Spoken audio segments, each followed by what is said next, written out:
प्यारे विद्यार्थियों, छोटे भाइयों बहनों, आइए आज की घटनाक्रम की तरफ देखते हैं। मिशन इंस्टीट्यूट प्रयागराज में आपका स्वागत है। आज की घटनाक्रम 1 तारीख है आज, और क्या हुआ है देश में, घटनाओं की तरफ ध्यान देते हैं। ऐतिहासिक घटनाएं हैं प्यारे विद्यार्थियों, सबको शेयर कर दीजिए ताकि ये मैसेज सब तक पहुंच जाए और ये घटनाओं से सभी लोग रूबरू हो सके।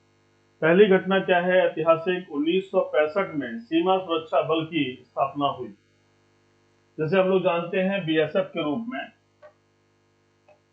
बीएसएफ, बॉर्डर सिक्योरिटी फोर्स, 1965 में आज ही के दिन इसकी स्थापना हुई। 1959 में बाहरी अंतरिक्ष से पृथ्वी का पहला रंगीन फोटो लिया गया, यानी अंतरिक्ष से पृथ्वी का पहला रंगीन फोटो आज ही के दिन लिया गया। 1933 में क्या हुआ है? 1933 में कोलकाता और ढाका के बीच विमान सेवा शुरू की गई। कोलकाता और ढाका। 1991 में एड्स जागरूकता दिवस की शुरुआत हुई। एड्स के संदर्भ में जागरूकता अभियान, एक लाइलाज बीमारी, तो इसके संदर्भ में जागरूकता दिवस की शुरुआत हुई। 1640 में स्पेन से 60 वर्षों की गुलामी के बाद पुर्तगाल आजाद हुआ। यानी किसका गुलाम था? स्पेन। तो 60 वर्षों की गुलामी के बाद जो है पुर्तगाल आजाद हुआ। 1963 में नागालैंड भारत का 16वां राज्य बना, और 1976 में अंगोला संयुक्त राष्ट्र का सदस्य बना। तो आज 1 नवंबर है, और 1 नवंबर के दिन ये ऐतिहासिक घटनाएं हुई हैं, इनको ध्यान रखने की जरूरत है। सारे विद्यार्थियों, जिन्होंने अभी तक मिशन इंस्टीट्यूट प्रयागराज के चैनल को सब्सक्राइब नहीं किया है, प्लीज सब्सक्राइब कर लीजिए, अपने सभी दोस्तों तक शेयर कर दीजिए ताकि सभी लोग जुड़ सके। और ये जो तैयारी आप कर रहे हैं, ये सभी परीक्षाओं के लिए है। दिन भर की महत्वपूर्ण घटनाओं का संकलन करता हूं और उन्हें आप तक पहुंचाने का प्रयास करता हूं, ताकि जिस परीक्षा में आप बैठे इससे जुड़े हुए प्रश्न आपको मिल सके। आज की पहली खबर है, G20 की पहली शेरपा बैठक राजस्थान के उदयपुर में आयोजित की जाएगी। G20 की पहली शेरपा बैठक राजस्थान के उदयपुर में आयोजित की जाएगी। बैठक 4 दिसंबर से 7 दिसंबर तक होगी। इसका उद्देश्य G20 सदस्य देशों के बीच आर्थिक सहयोग और मित्रता को बढ़ावा देना है। G20 शिखर सम्मेलन की शेरपा बैठक मुख्य G20 शिखर सम्मेलन से पहले सरकार के प्रतिनिधियों की प्रारंभिक बैठक है। इसमें संभावित समझौतों को लेकर सदस्य देशों के बीच चर्चा होगी, लेकिन अंतिम निर्णय G20 शिखर सम्मेलन में राष्ट्राध्यक्षों द्वारा लिए जाते हैं। मुख्य G20 शिखर सम्मेलन से पहले शेरपा बैठक यह सुनिश्चित करती है कि अंतिम शिखर सम्मेलन में बड़े राष्ट्राध्यक्षों की वार्ता के लिए आवश्यक समय और संसाधन हो। यानी ये कहने का मतलब है कि जो शेरपा बैठक है ये फ्री है, किसी भी कार्य को फाइनल करने के लिए एक फ्री रूप है। तो G20 के शिखर सम्मेलन में जब राष्ट्राध्यक्षों के बीच मुद्दे आएंगे, उससे पहले की शेरपा बैठक है जो 4 दिसंबर से 7 दिसंबर के बीच राजस्थान के उदयपुर में हो रही है, तो ध्यान रखने की आवश्यकता है। सारे विद्यार्थियों, इस संदर्भ में सब कुछ पीडीएफ के फॉर्मेट में आपको मिशन इंस्टीट्यूट प्रयागराज के चैनल पर मिलेगा, उसे आप ज्वाइन कर लीजिए, वहां से आप कलेक्ट कर सकते हैं। देखिए, मैं हमेशा इस बात का पोषक रहा हूं कि अगर आप पढ़ते हैं और सकारात्मक दृष्टिकोण से पढ़ते हैं तो आप सफल होते हैं। पढ़ना घंटों के हिसाब से ना होकर के, अगर आप उसे खुश होकर के पूरे मन से, पूरे अच्छी भावना से पढ़ेंगे तो हो सकता है वो चीज आपको 1 घंटे में, आधे घंटे में ही तैयार हो जाए। एक तो ये बात बहुत इंपॉर्टेंट है। दूसरा है रिपीटिशन। ये जो हमारा माइंड है, इस माइंड में अगर कोई चीज बार बार आएगी जाएगी तो उसमें क्या होता है, अंकित हो जाती हैं चीजें। कहा गया है, रसरी आवत जात पे सिल पे पड़त निशान। तो पत्थर पे भी अगर कोई रस्सी बार बार गुजरेगी, इस पत्थर से इस पर जो है रस्सी इस पत्थर पर निशान पड़ जाते हैं। तो ये मस्तिष्क है, और यहाँ जब बार बार वही बात आपकी जाएगी तो ये अंकित हो जाएगी, और जब अंकित हो जाएगी, जब भी आपको आवश्यकता होगी तो उस समय ये सही आंसर आपको देंगे। तो मेरे प्यारे भाइयों बहनों, पढ़ाई का मतलब सिर्फ ये है कि repetition of thoughts, repetition of point, बार बार उन्हें देखते रहना, और वो धीमे धीमे दिमाग में अंकित होंगे। एक बार दिल धोखा दे सकता है, दिमाग धोखा नहीं देता। दिमाग आपको सही रास्ता बताता है, और उसके माध्यम से आप कभी गलती नहीं कर सकते। दिल का मामला तो एक अलग हो गया, तो उसमें हम लोग भावनात्मक हो जाते हैं, लेकिन मस्तिष्क जो है सही और गलत का आकलन बताता है, क्या करना है क्या नहीं करना है। अगर आपने इसमें अंकित किया तो जब आपकी आवश्यकता होगी, आपका दिमाग कहेगा इसका उत्तर यही है, और आप भले ही उसे सोचे कि पता नहीं कब पढ़ा था, लेकिन निकलेगा उत्तर वही।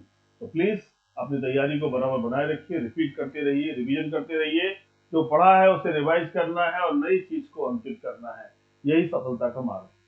आइए फिलहाल चलता हूं प्यारे भाइयों दूसरी महत्वपूर्ण घटना की तरफ।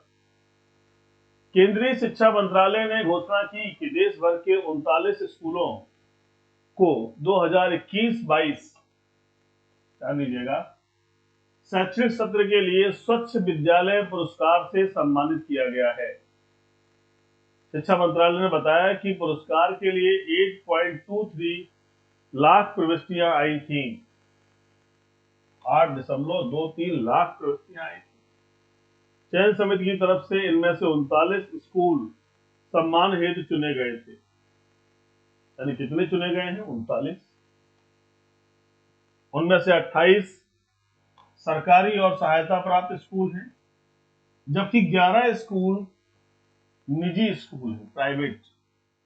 तो यानी कहने का मतलब है कि 39 स्कूलों को चुना गया, उनमें से आपके 28 गवर्नमेंट के हैं और 11 ये आपके प्राइवेट।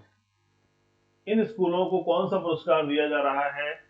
स्वच्छ विद्यालय पुरस्कार, क्योंकि विद्यालय पढ़ाई से जुड़ा हुआ विषय है, इसलिए उसको ध्यान रखते हुए केंद्र सरकार के केंद्रीय शिक्षा मंत्रालय ने यह घोषणा की है, ध्यान रखिएगा। आइए अगले पॉइंट पर चलते हैं।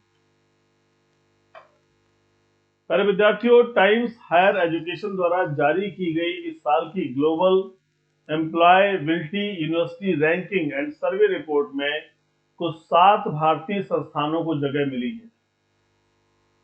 टॉप 100 में 3 भारतीय संस्थान शामिल थे। जारी की गई रैंकिंग के अनुसार आईआईटी दिल्ली को 29वां, उसके बाद आईआईएससी बेंगलोर को 58वां और आईआईटी बॉम्बे को 72वां स्थान प्राप्त है। यानी भारत के जो इंस्टीट्यूट हैं उनमें टॉप 100 में क्या कहा जा रहा है? टॉप 100 में केवल 7 को प्लेस मिला। उस 7 में से आपका 29वां है, 29, वो किसको मिल रहा है? आईआईटी दिल्ली को। और फिर क्या कहा जा रहा है? आईआईएससी, आईआईएससी ये कहां पर है? बेंगलोर, बेंगलोर में है, और इसको मिला है 58, और आईआईटी बॉम्बे इसको मिला है 72। ये स्थान है, ध्यान रखिएगा, टाइम्स हायर एजुकेशन द्वारा इसको जारी किया गया है। तो ये परीक्षाओं में ऐसे प्रश्न बने तो आपको ध्यान रखना है। आइए, कैनरा बैंक ने national e governance service limited के साथ साझेदारी में इलेक्ट्रॉनिक बैंक गारंटी जारी करने के साथ डिजिटल बैंकिंग में कदम रखा है। यानी कैनरा बैंक ने क्या किया है? National e governance service limited के साथ में डिजिटल बैंकिंग के क्षेत्र में कदम रखा है। कैनरा बैंक अब बैंक गारंटी के एपीआई आधारित डिजिटल वर्क फ्लो की पेशकश करेगा। एपीआई का यूज होता है बहुत सारा, तो कहा जा रहा है कि डिजिटल वर्क फ्लो की पेशकश करेगा जो भौतिक बीमा, मुद्रांकन, सत्यापन और कागज आधारित रिकॉर्ड रख रखाव को समाप्त कर देगा। देखिए, डिजिटलीकरण का एक बहुत बड़ा फर्क है। डिजिटलीकरण ने क्या किया है? डिजिटलीकरण ने जो पेपर का यूज है इस पेपर के यूज को लगभग खत्म कर दिया है। डिजिटल में क्या होता है, कई वर्षों तक आप चीजों को सुरक्षित रख सकते हैं। और आप देखोगे जैसे अकाउंट डिटेल्स हैं, आप गूगल पे में जाएं, फोन पे में जाएं या भीम में जाएं, यूपीआई में, तो आप देखेंगे वहां पर अगर आपने किसी को 100 रुपए भेजा हुआ है तो वो 100 रुपए शो करता रहेगा, किस तारीख को भेजा गया, किसके द्वारा भेजा गया, कितने बजे पहुंचा, वो आप कभी भी निकाल सकते हैं। तो ये एक पेपरलेस वर्क है। तो आजकल पूरा दुनिया डिजिटल होती जा रही है, सब कुछ ऑटोमेटिक होता जा रहा है। तो उस दिशा में कैनरा बैंक का ये कार्य ध्यान रखिएगा।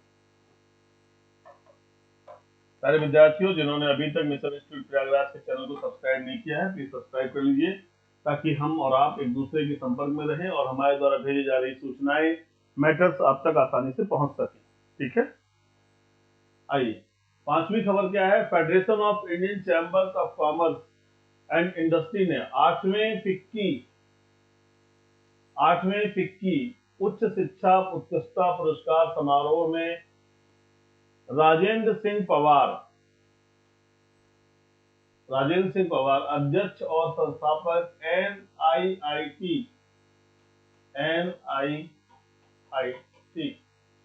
को लाइफ टाइम अचीवमेंट अवार्ड 2022 से सम्मानित किया है। इसकी चर्चा मैंने एक बार और भी आपसे पहले की है, ध्यान रखिएगा। राजेंद्र सिंह पवार इनका नाम आता है तो ध्यान रखिएगा, फिक्की ने इनको अवार्डेड किया है।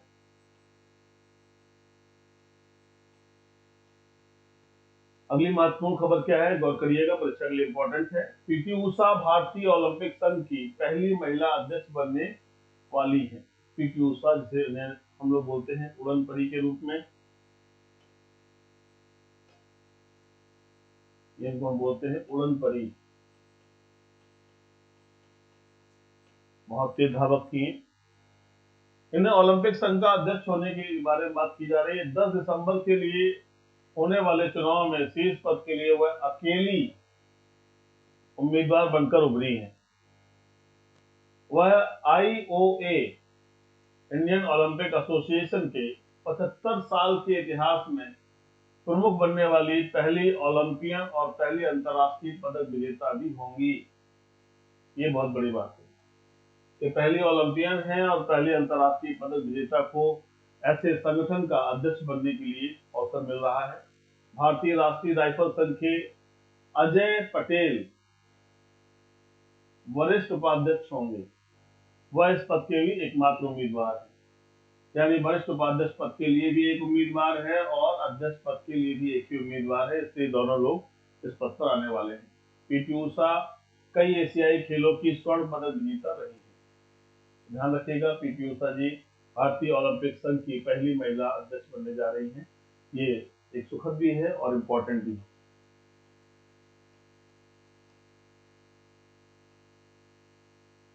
सारे विद्यार्थियों, सातवीं खबर पर आ जाइए। भारतीय अंतरिक्ष अनुसंधान संस्थान ने सतीश धवन अंतरिक्ष केंद्र श्रीहरिकोटा से PSLV C54 रॉकेट लॉन्च किया है। ध्यान दीजिएगा, सतीश धवन अंतरिक्ष केंद्र श्रीहरिकोटा, ये भी सीधे सीधे पूछा जाता है कहां पर है, तो आप बताइए। श्रीहरिकोटा में है।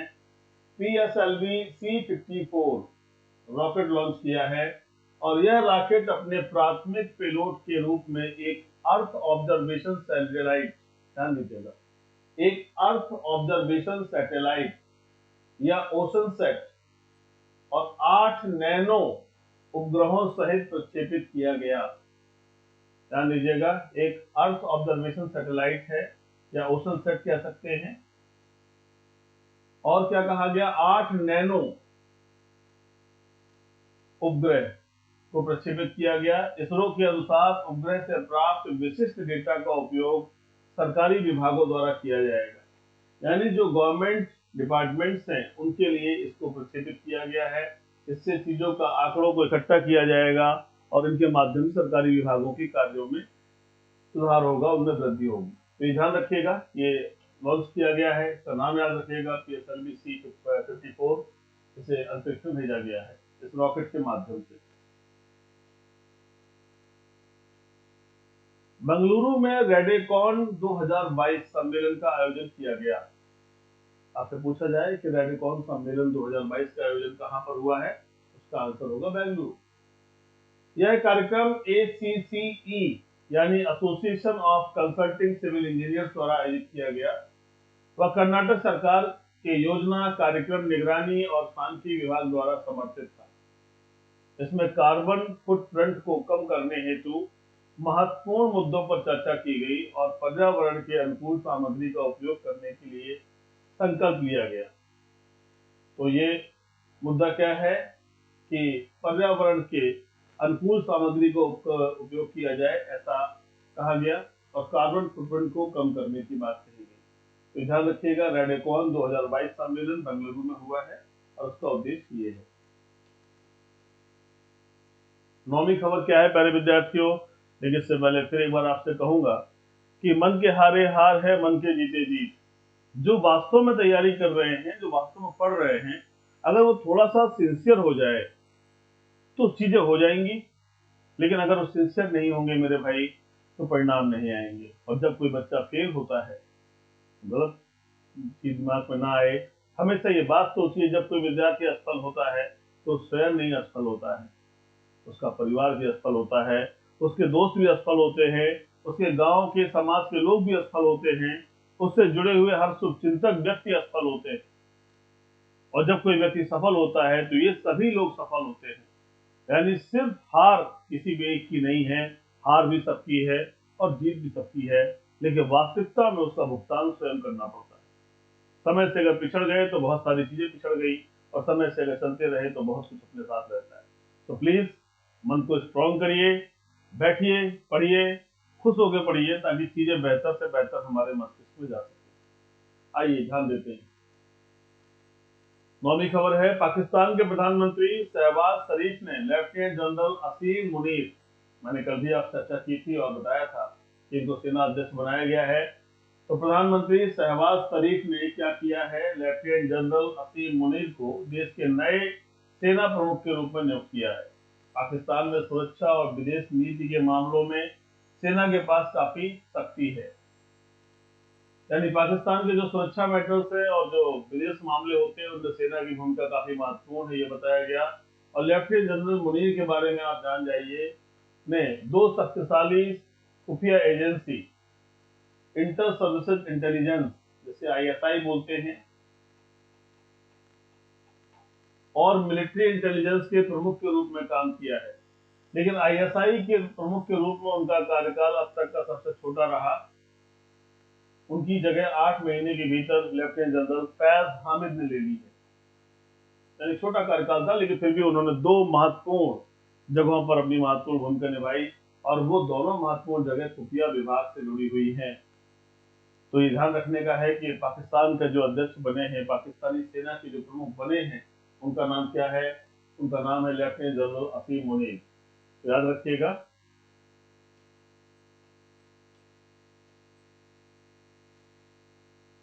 पॉइंट नंबर 10 पर आ जाइए। आयुष बाजार 3 अरब अमेरिकी डॉलर से बढ़कर 18 अरब अमेरिकी डॉलर के स्तर पर पहुंच गया है। ये बहुत बड़ी बात है, बहुत बड़ी वृद्धि है, और ये 3 अरब अमेरिकी डॉलर से बढ़कर के इतना पहुंचा है। ये आयुष बाजार के संदर्भ में मैं चर्चा पहले भी आपसे कर चुका हूं, इसे ध्यान रखिएगा। पॉइंट नंबर 11, तेलंगाना के निशांत और उड़ीसा के तन्वी ने एकल खिताब जीते हैं। नाम याद रखिएगा, निशांत और तन्वी।